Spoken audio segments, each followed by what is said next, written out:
Agora a gente vai mudar de assunto e falar um pouquinho de comportamento, que a gente está com uma convidada muito especial aqui que vai falar de um tema que eu tenho certeza que você já teve problemas com isso. Por exemplo, você já teve um acesso de raiva na sua casa ou até mesmo dentro do seu ambiente de trabalho? Já teve consequências por causa desse acesso de raiva? Vou mostrar para vocês aqui que está sendo lançado agora um livro muito interessante chamado Raiva, Guia de Gerenciamento de Raiva. Quem não tem? Não é verdade? Estou aqui com a Patrícia Santos, que é uma das autoras desse livro, agradecendo a tua participação. Obrigada, Tudo bem, Alexandre? Patrícia? Tudo ótimo. Obrigado por ter vindo aqui no nosso Jornal do Continente. Bom, você fez, na verdade, você teve acesso, né, a várias pesquisas falando um pouco sobre essa questão da raiva, né? Exatamente. Queria que você falasse um pouquinho assim, a raiva é um sentimento, é uma emoção, apenas uma irritabilidade? O que é? Como é que você define a raiva? É uma emoção. É uma emoção. É uma emoção e raiva quem não tem, porque todo mundo tem. Se você pegar um bebezinho recém-nascido, começa a dar mamar para ele, tira ele do mamar ou coloca ele no berço, ele abre o berreiro, né? Verdade. Agora, como é que você viu essas pesquisas falando que cada vez mais as pessoas admitem que têm acessos de raiva? Não sei se é isso que a gente pode dizer, né? Acessos de raiva. Sim, Como é acessos de raiva, né? Que ela acaba sendo, de alguma maneira, ela fica sem controle. Uhum. Eu acho que pelas consequências que as pessoas estão tendo de desemprego, de quebra de relacionamentos, de arrependimento. Então, eu acredito sim que as pessoas estão mais conscientes das consequências do não gerenciamento da raiva.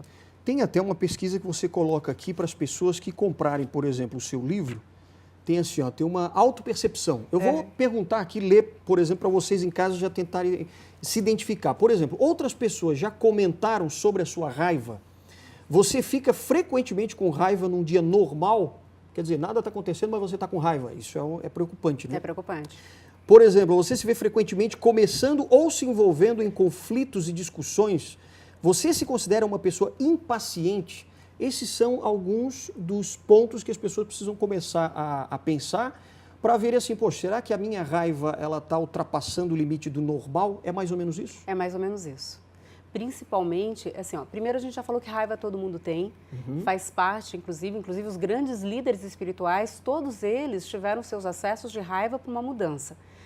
Toda vez que a pessoa se sente injustiçada ou que ela vê alguma coisa que não está de acordo ou que alguém pode ser prejudicado, a raiva aflora. Isso não é problema. O problema é o que você faz com essa raiva que aflora. Se eu engolir a raiva, ela também é ruim, ela também é prejudicial. Porque quando eu engulo a raiva, eu sempre brinco que aquilo que não explode, implode. Então vai implodir num AVC, vai implodir muitas vezes numa osteoporose, problemas de estômago, problemas de insônia, enxaquecas. Muitas vezes as pessoas não têm nem noção o quanto que a raiva pode ser prejudicial para elas. Tem um passo a passo, por exemplo, da raiva? Você estava falando, são 7 passos que tem? Como é que é? O que existe são 7 pré-condições que ativam o teu cérebro primitivo. O teu cérebro primitivo, para ele acionar, leva 6 segundos. Nossa, muito rápido. É muito rápido. É muito rápido. Então, por isso que o autoconhecimento, e principalmente você conhecer quais são os seus gatilhos que disparam a raiva em você, vai fazer com que você consiga aumentar esse tempo de resposta. Toda vez que você aumentar esse tempo de resposta, vai dar tempo de chegar a informação no teu pré-frontal e você conseguir gerenciar e controlar para que você depois não se arrependa daquilo que você falar ou daquilo que você fizer. Dentro do ambiente de trabalho é possível você controlar essa raiva? Como que a gente pode controlar? Vamos voltar lá para o nosso autoconhecimento, entendendo as pré-condições. Os 7 que você me trouxe foram as pré-condições. Certo. Então, por exemplo, o que nós já sabemos? Que tem pessoas que quando elas estão com fome, até uma pergunta que a gente pode fazer para quem está nos assistindo, quando você está com fome, você fica mais irritado ou não? Tem pessoas que viram bicho. Então, a fome, por exemplo, quem está negociando ou que vai fazer alguma conversa um pouco mais crítica, nunca fazer antes do almoço, tipo 11h30, e nem às 5 da tarde, a não ser que você leve uma cesta de pão de queijo para a reunião. Entendi. Porque as pessoas vão estar com a irritabilidade maior. Claro. Cansaço, estresse, sobre efeito de álcool. Inclusive, a minha formação foi feita nos Estados Unidos pela Associação Americana de Gerenciamento de Raiva, porque lá, quando alguém comete alguma coisa errada, além de pagar fiança, é obrigado a apresentar sessões de coach com gerenciador de raiva. Olha só. Com pessoas que são credenciadas ao NAMA, né? E somos 3 brasileiras que temos o credenciamento. Puxa. E lá eles dizem, alguém que esteja alcoolizado ou sob domínio de drogas, saia da linha de frente. Não vá discutir com alguém que esteja com álcool ou com droga, porque a pessoa jamais, né, ela não vai conseguir atingir o pré-frontal dela e ela vai dar qualquer tipo de resposta. Sem dúvida. Então, Agora, é outra pré-condição, né? Sem dúvida. Queria que a câmera mostrasse aqui, ó, porque o teu livro aqui, na verdade, é uma viagem, né? Começa, é uma jornada. É uma jornada. Começa jornada. lá na percepção primeiro, nessa introdução. O que é a raiva. O que é a raiva. Os mitos da raiva, né? Também. Aquela pessoa me deixou com raiva, né? Aquela situação me deixa com raiva. Não é a situação nem a pessoa. É você que se permitiu sentir raiva com aquilo. Então, assim, aqui começa com um emoji tristinho, quer dizer, com raiva, com né? raiva. Depois aqui, à medida que o livro vai... Andando na jornada. Andando, isso, vai trilhando aqui, né? Tem aqui a percepção, né? O se perceber, depois...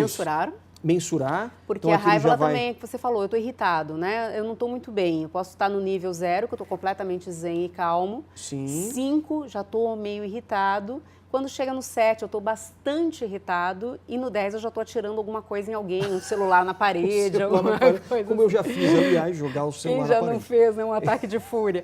Então, até o nível 7, é fácil de você trazer ele para baixo. Por isso que é bom você começar a entender, a se perceber que você está ficando com muita raiva. Porque se você consegue perceber, existe técnica para isso, existem daí os movimentos que você faz, os exercícios, para voltar para o eixo, para você voltar a ficar calmo e tranquilo. Tem algum exercício que a gente poderia falar para o pessoal agora em casa? A primeira coisa é prestar atenção na sua respiração. A respiração é a primeira que muda quando muda uma emoção. Olha só. Então, a respiração ela fica mais ofegante quando você está com raiva. Então, se você conseguir parar e prestar atenção na sua respiração, já está 2 passos de conseguir se acalmar. Que aí você vai ter que começar a respirar melhor. Dizer, opa, pera lá, eu estou muito ofegante. Respirar profundamente para ir acalmando mesmo, para trazer mais lucidez para a sua mente. Porque daí é um turbilhão de sentimentos que afloram muitas vezes quando vem essa emoção. E a pessoa sai de si mesmo. É muito comum as pessoas dizerem, quando eu vi, eu já estava com a mão na cara dele. Nossa Senhora, né? É verdade. Isso é muito comum, né? É muito Aliás, comum. Nesse tempo em que a gente está vivendo aí da política, dos extremos, né? A extrema direita, extrema esquerda, todo mundo ficou com muita raiva, jogou na internet isso e acabou até... E continuam jogando, né? Então, assim, pessoas perdendo as amizades. Perdendo a amizade. A gente já está num mundo tão conturbado lá fora, por que conturbar ele mais? Sabe? Não está na hora da gente aprender a ressignificar, principalmente assim, a falta de empatia das pessoas, de entender o outro. Existe também uma situação que a gente brinca que é o frozen, é o let it go, sabe? Deixar ir. Solta, né? Deixa esse passado. Para pensar se isso daqui 5 anos vai fazer diferença na tua vida. Verdade. Sabe? Se daqui não precisa nem ser 5 anos, às vezes daqui 1 semana. Se vale a pena todo aquele sofrimento. E a gente muitas vezes perde as consequências, né? De entender as consequências. Sem dúvida. Bom, e na tua viagem aqui do livro tem a chegada, né? Tem a chegada. Que estamos na chegada. Quando a gente chega na chegada, mas antes até de chegar na chegada, é assim, ó. A raiva, ela se torna realmente um problema como controlar isso? Porque chega um momento em que ela extravasa, né? Sim. Qual é a grande preocupação? A grande preocupação é que você acostuma. E existem também alguns mitos. Um deles é você achar que com raiva, se você bate na mesa ou fala mais forte, as coisas vão se resolver. Pode até ser que você tenha aprendido isso na sua infância, em algum momento na tua vida. Mas a gente sabe o quanto que isso daí craquela também os relacionamentos e as oportunidades. Tanto é que na pesquisa, 46% das pessoas relataram que sim, já tiveram problemas no trabalho por causa de acessos de raiva. E eu digo que esse número é muito maior, porque 46 pessoas que têm a consciência de que tiveram problema no ambiente de trabalho. E quantas que foram demitidas ou não receberam uma promoção ou perderam grandes profissionais da equipe justamente por causa disso. E tem formas, assim, por exemplo, de dizer que as pessoas podem não ter raiva nunca mais, tipo, se eu trabalhar, não vou ter mais raiva. Não, raiva você tem que ter, você tem né? que ter, faz parte do teu jogo de emoções, do teu conjunto de emoções. É o que vai fazer, muitas vezes, você ver uma situação de injustiça e querer mudar coisas que estão erradas. A raiva, ela serve para isso. O grande problema é você não ter mais esses acessos de fúria, né? E colocar tudo a perder, principalmente no trânsito. É verdade. Então, quer dizer, cada dia mais nós temos mais carros na rua, cada dia mais são chuvas ou problemas com o tempo, que isso vai dificultando também. As pessoas cada vez menos generosas, então todo mundo, né, querendo passar ao mesmo tempo. Então, assim, se você sabe que você vai para o trânsito e que está todo mundo maluco lá dentro, coloca uma música agradável, veja a temperatura do carro como é que está, se possível sempre mais fresquinho.